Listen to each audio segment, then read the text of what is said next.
sometimes we need to step on the rake as high and far as we want.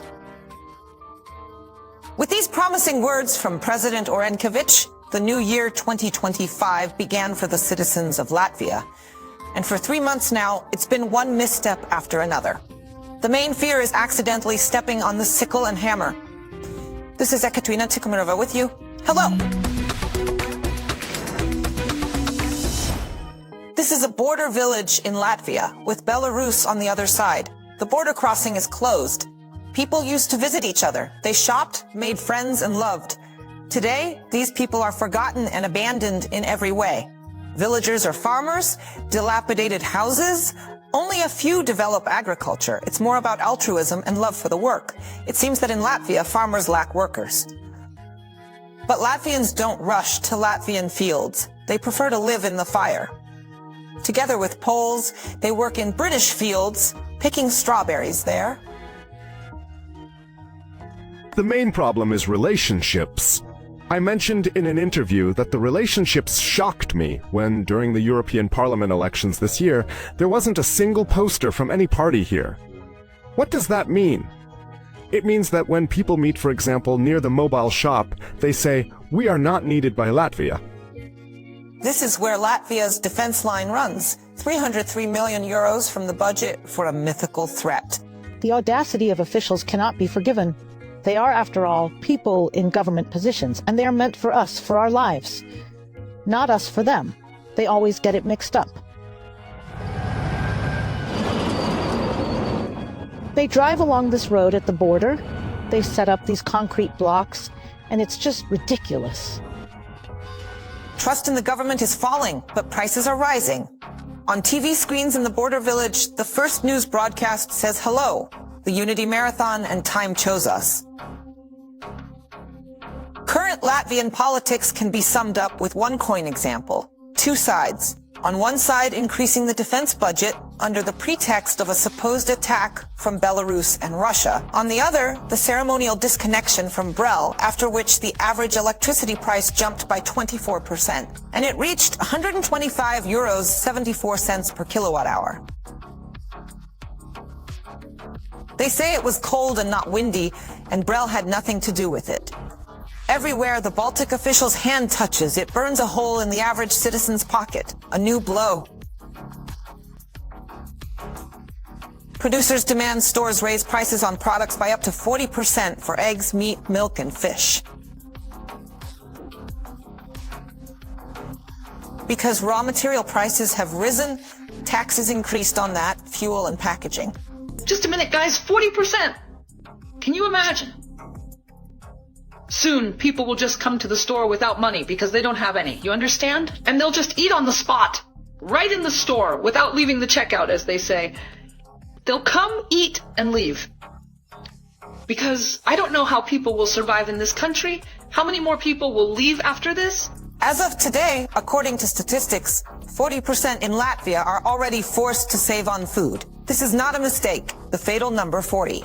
But 42% of Latvians note that their quality of life worsened back in 2024. Due to sanction wars with Belarus and Russia, the prolonged economic crisis in the Baltics is only worsening and affecting more layers of the population. I sincerely don't understand why life is so expensive. Why does such a basic need as housing, a roof over one's head, cost astronomical amounts?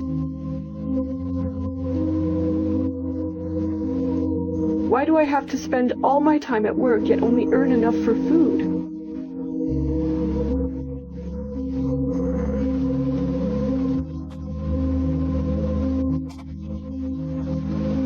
Why can't I live in my own apartment? Why can't I even take a mortgage for an apartment? Why do I spend more than half of my salary on an apartment? Why? Why are even food prices astronomical? I don't understand why I spend so much on food. I'm tired of spending so much money just to exist. And so it seemed Latvia, like the other two Baltic republics, left the Soviet Union with a rich dowry. Industry, independent and economically self-sufficient, able to feed itself. Left one union, joined another. And if one built factories and then bought the products, the European one was not interested in that. No need for products, no need for competition. And instead of independence and economic sovereignty, the Baltic countries received dependency and subsidies.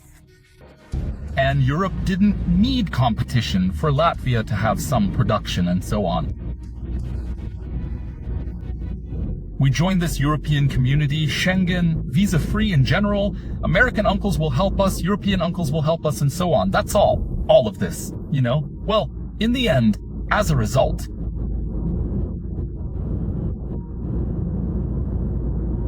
now the situation is completely different because now Latvia, we eventually joined the European Union and so on, but now Latvia's situation is completely different because 25% of our budget, our Latvian budget, is EU funds.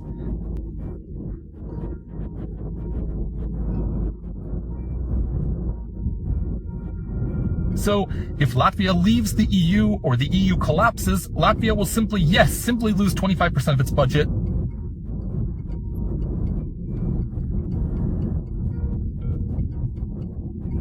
Just a deafening minus, you understand? And now, attention, the question, how will we live with such a deafening minus?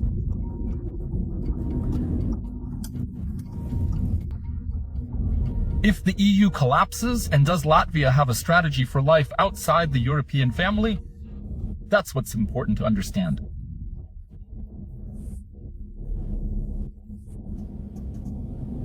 And as I see our politicians, they have no strategy. There's a hole in the Latvian budget. This year, Latvian hospitals lack about 40 million euros for patient treatment.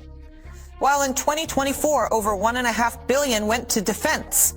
That's a record figure, and officials are turning up the volume on the military aria. The Iron Lady of the Latvian cabinet, Evika Salina, promises to reach 4% of GDP. However, for this, another 240 million needs to be borrowed, a burden for future generations. So the devil is not only in the details, but also in the numbers. The Baltics managed to monetize their Belarusophobia and Russophobia for now. It's the basis of state policy, against which, however, residents of all three republics vote with their feet. A peculiar resource exchanged for subsidies from Brussels. But what will Latvia, Estonia, and Lithuania do if the EU runs out of money or eventually collapses? This was Ekaterina Tikhomirova with you. Until next time.